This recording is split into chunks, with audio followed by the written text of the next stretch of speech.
Bismillahirrahmanirrahim. Kita mulai lagi ya. Sekarang kita bahas mengenai kalimat tertutup. Oke. Kalimat tertutup itu apa sih? Kalimat tertutup itu jadi kalimat yang semua variabelnya itu tidak memiliki permunculan bebas atau tidak memuat variabel bebas. Jadi semua variabelnya itu terikat. Simbol bebas itu ada beberapa dalam suatu ekspresi. Yang pertama ada variabel bebas, simbol konstanta, lalu fungsi, predikat. Bedakan simbol bebas dengan variabel bebas ya. Kalau simbol bebas itu jadi simbol-simbol yang apa namanya? Yang munculnya itu harus diberikan interpretasi. Nah, simbol bebas itu ada variabel bebas, ada simbol konstanta, fungsi, dan predikat. Sementara kalau simbol yang tidak bebas itu ya variabel variabel tidak bebas atau variabel terikat. Begitu. Kemudian apa sih kita cara menentukannya bagaimana variabel bebas dan terikat serta simbol bebasnya. Tentukan variabel bebas, terikat, simbol bebas, dan tentukan apakah kalimatnya tertutup atau tidak. Nah, kita lihat di sini.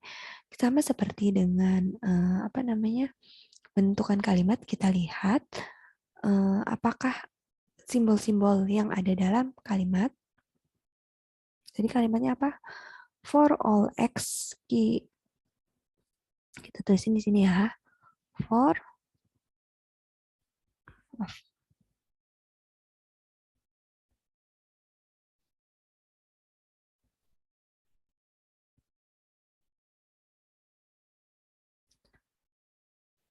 for all x, lalu apa? Q, x, y, FAB. Nah, begini ya. Jadi kita tentukan dulu semua variabel yang ada dalam kalimat. Variabel yang ada dalam kalimat apa aja sih? Untuk menentukan, iya ini variabel bebas dan terikat dulu ya. Variabelnya ada X dan Y di sini. Lalu kita tentukan mana yang merupakan variabel bebas dan mana yang merupakan variabel terikat. Kita lihat di for all-nya. For all-nya itu setelah for all ada huruf X, berarti X-nya merupakan variabel terikat karena berada dalam scope quantifier for all. Nah, sementara variabel Y yang ada di sini itu tidak berada dalam scope quantifier apapun, jadi dia merupakan variabel bebas. Begitu ya. Nah, insya Allah mudah kalau untuk menentukan variabel bebas dan terikat. Kemudian kita menentukan simbol bebas. Kalau simbol bebas itu apa saja sih? Simbol bebas itu variabel bebas, lalu simbol konstanta, fungsi, dan predikat. Jadi kalau dalam kalimat yang ini simbol bebasnya apa saja? Simbol bebasnya tadi variabel bebasnya itu Y. Lalu ada simbol konstantanya ada apa? Ada A dan B di sini. Lalu ada, fungsi F di sini. Lalu ada predikat Q. Nah, jadi simbol bebasnya apa saja? Ini semua. Nah, karena ternyata ada salah satu variabel yang merupakan variabel bebas, yaitu variabel Y, maka kalimatnya bukan merupakan kalimat tertutup. Tadi kita lihat ya pengertiannya. Kalau kalimat itu tertutup jika semua variabelnya tidak memiliki permunculan bebas. Jadi semuanya terikat intinya. Variabelnya terikat semua.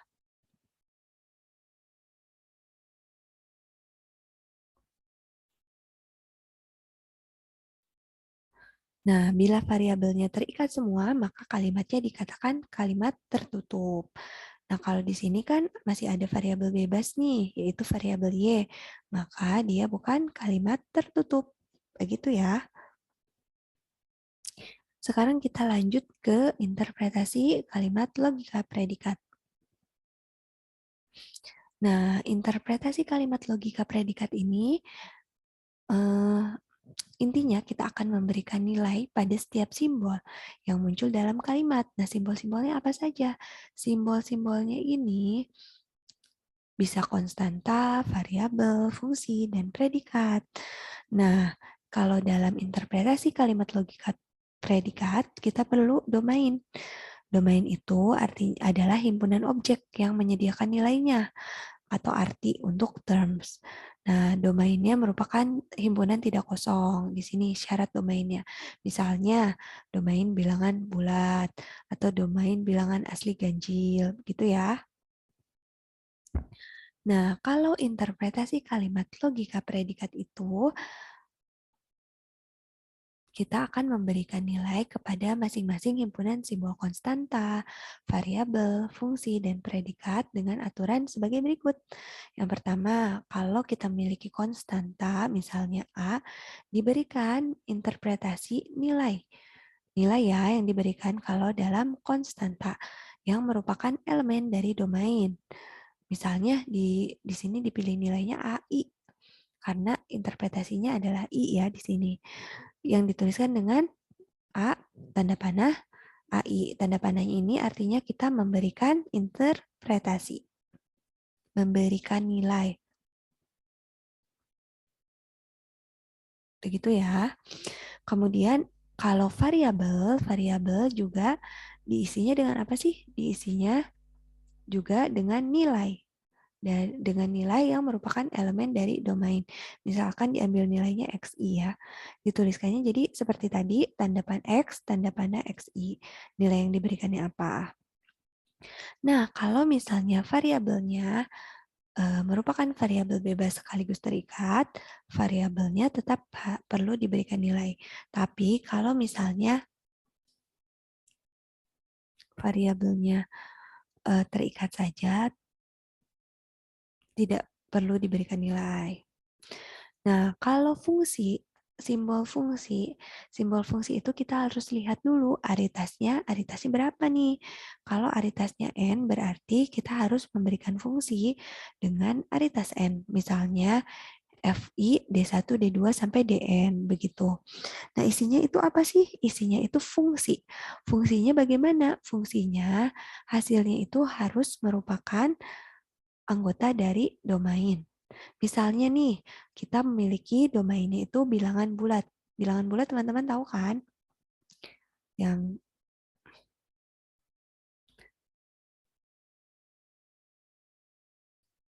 negatif 2, negatif 1, 0, 1, 2. Itu kan bilangan bulat ya. Nah, F-nya itu didefinisikannya dengan apa? Misalnya dengan D1 tambah D2.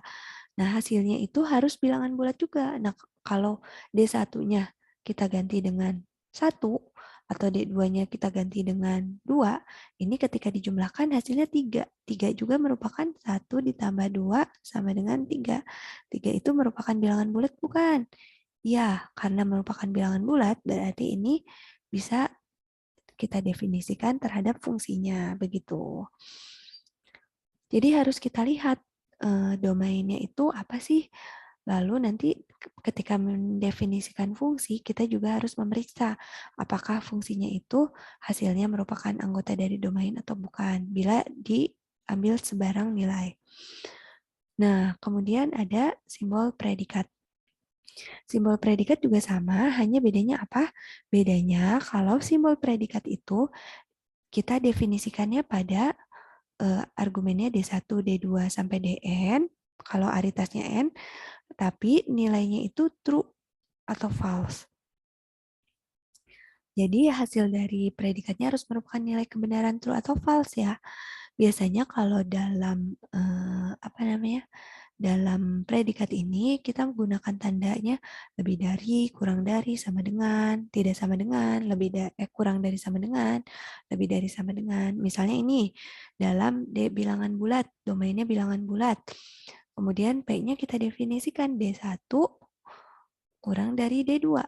Nah, kalau misalnya kita masukkan 1, 1 kan bilangan bulat, D2-nya 2, itu juga kita bisa periksa ya, 1 kurang dari 2 betul atau tidak? Betul, hasilnya apa? True. Atau misalnya kita ambil 2 kurang dari 1. D1-nya misalnya 2, D2-nya 1. Ini hasilnya juga nilai kebenaran, yaitu false. Jadi intinya hasilnya itu harus true atau false. Begitu. Nah, ini ada interpretasi, itu dikatakan interpretasi untuk kalimat logika predikat E jika I itu memberikan nilai kepada masing-masing simbol bebas, yaitu konstanta, variabel bebas, fungsi, predikat dalam E. Itu ya bedanya. Jadi teman-teman harus memberikan nilai kepada konstanta, variabel bebas, fungsi, dan predikat dalam kalimat. Begitu. Nah, setelah ini ada pembahasan mengenai aturan dasar semantik.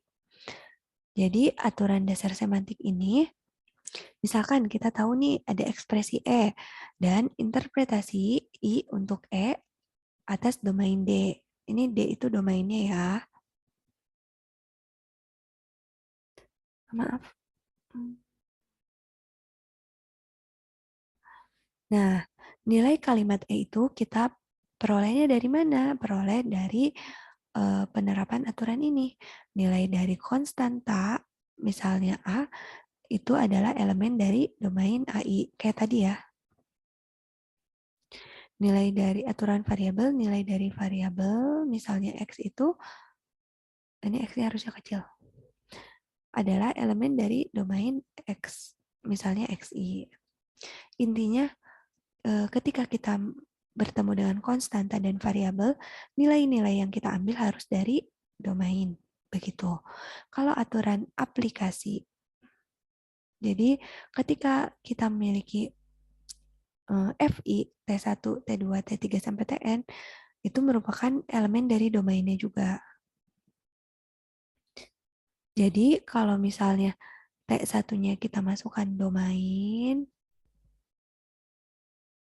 nih, ini isinya itu harus diisi dengan domain-domain, isinya itu harus diisi dari nilai-nilai dari domainnya. Jadi D1, D2, D3, sampai Dn. Ini D itu nilai dari domainnya ya. Lalu ada aturan term if then else. If F then S else T. Nah, nilai kalimatnya sama dengan term S bila F-nya true, tapi sama dengan term T bila F-nya false. Ini sama dengan aturan if then else, cuma bedanya apa? Bedanya kalau S dan T-nya itu merupakan term. Begitu ya. Lalu ada aturan true false. Nah, nilai simbol kebenaran true dan false itu ya true dan false gitu. Jadi ketika true ya nilainya adalah true. Tapi ketika false nilainya adalah false. Begitu ya.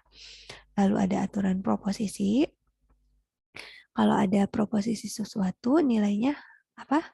Nilainya adalah true atau false. Diperoleh dari mana? Diperoleh dari PI-nya disubstitusi dengan D1, D2, D3, Dn yang berasal dari domainnya. Begitu.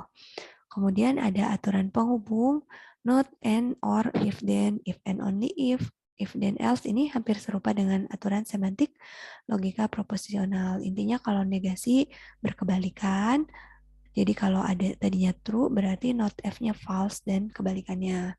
Kalau konjungsi itu, kalau keduanya true, ya maka FNG-nya jadi true juga.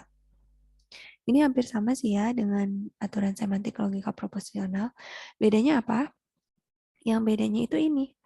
Ada universal quantifier dan existential quantifier. Nah, kalau universal quantifier itu dia nilainya true kalau di bawah interpretasi yang diberikan untuk setiap X itu F-nya itu nilainya true. Gitu.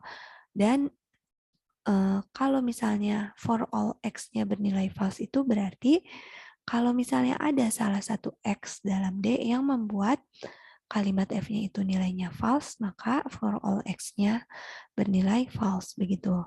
Kalau di existential quantifier itu for some X-nya nilainya true kalau ada. Jadi kebalikannya ini ya. Kalau for all itu untuk setiapnya dia nilainya true. Tapi kalau eksistensial ada X yang menyebabkan dia true. Kalau for some X bernilai false itu berarti kalau semuanya itu nilainya false begitu.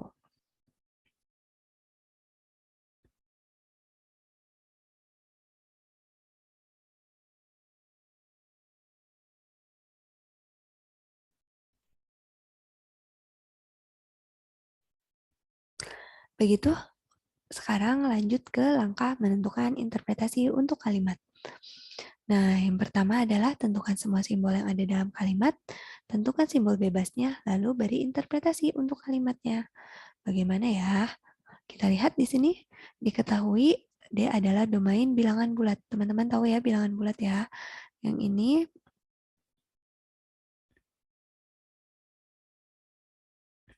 bentar.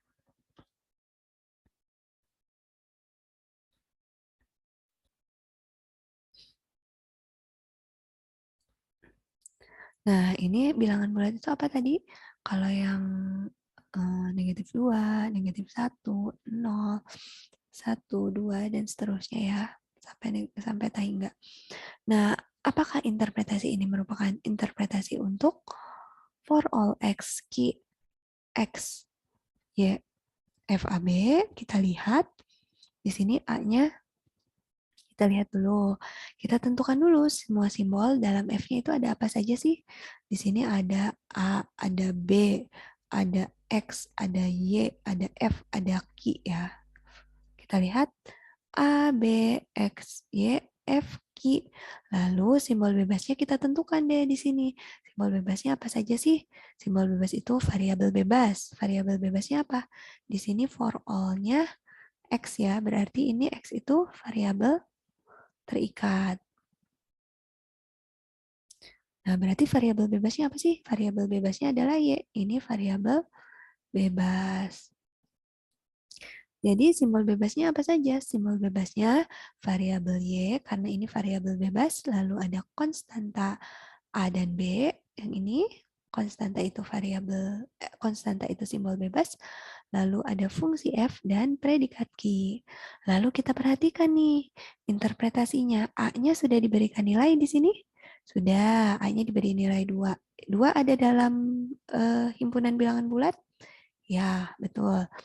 Lalu B-nya, kita lihat B-nya merupakan simbol simbol bebas. Dia sudah diberikan interpretasi? Sudah. Diberikan nilai berapa? 3. 3 ada dalam domain bilangan bulat? Ada. Betul ya? Nah, terus F-nya sudah diberikan interpretasi? Sudah ya di sini F-nya. Terus ini ada D1 min D2. Kalau kita ambil sembarang, misalkan D1-nya itu 0, D2-nya itu 2, 0 dikurangi 2 berapa? Negatif 2. Negatif 2 ada dalam bilangan bulat? Ada. Berarti ini sudah betul ya. Terdefinisi di bilangan bulat. Lalu ada ki. Ki-nya sudah didefinisikan ya di sini predikatnya. Predikatnya didefinisikan apa? D1 lebih dari D2. Berarti kalau lebih dari, kalau misalnya kita ambil D1-nya tadi 0, D2-nya itu 2, D1 lebih dari D2, hasilnya apa? 0 lebih dari 2. 0 lebih dari 2 itu salah atau benar? False ya. Berarti nilainya betul ya, sudah true dan false. Tapi ternyata ada variabel Y yang tidak diberikan nilai.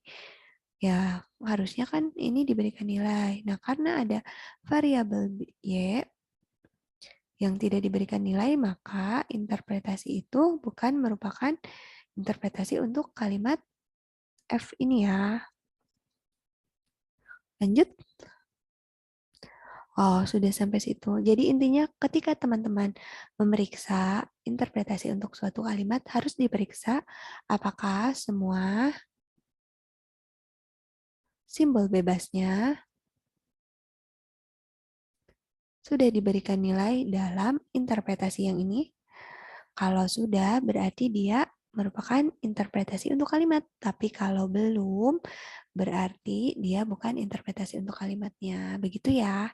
Semoga teman-teman bisa paham materinya. Jika ada pertanyaan, boleh ditanyakan di forum diskusi atau boleh melalui message e-learning atau boleh melalui email atau WhatsApp. Saya sudah share nomor WhatsApp saya. Silakan bertanya bila memang ada yang masih membingungkan. Sampai bertemu lagi di pekan berikutnya. Assalamualaikum warahmatullahi wabarakatuh. Semangat ya.